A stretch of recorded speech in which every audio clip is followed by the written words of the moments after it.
अच्छा ये जो है मोटर, इसकी नेम प्लेट परली तरफ लगी है, नेम प्लेट? ये सब कुछ खत्म है इसका, इसी में। इतना देर बेटा तुम। अच्छा ये वो है तो मतलब है उसकी मोटर है ना, स्क्वेयरिंग हेडर की, स्क्वेयरिंग हेडर की है। इस पे तो बिल्कुल ख़त्म है। बल्कि जो उसका मेन शाफ्ट है, उसका जो गेयर बक्स है उसकी मोटर है।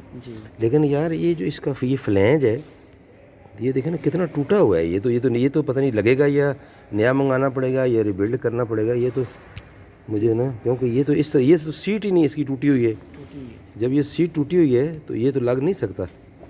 ये देखो कितनी बेदर्दी से ये वाला कॉलर जो है ना, ये इसको जब तक ये फ्लैंज खोल लें आप मुकम्मल, तो इसको बेरिंग इसके दोनों शायद चेंज करने पड़े जी। तो ये तो इसका जो है ना वो, और देखें इस पर कोई डैमेजेस हुई पड़ी है, आगे पीछे देख लें, डैमेज है ये सही हालत में है, कोई इस तरह की चीज़।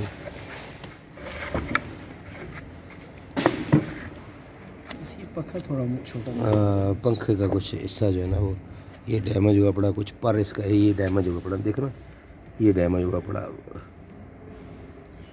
ये डैमेज हुआ पर इसका। बाकी घुमाए, बाकी तरफ से भी पंखा डैमेज है, ये ठीक है, बाकी ठीक है। और बाकी स्क्रू वाला हिस्सा जी ठीक है फिलहाल, तो बाकी ठीक है। चलें ठीक है, इसके बेरिंग फिर ओपन करें, फिर इसका बेरिंग को चेंज करें।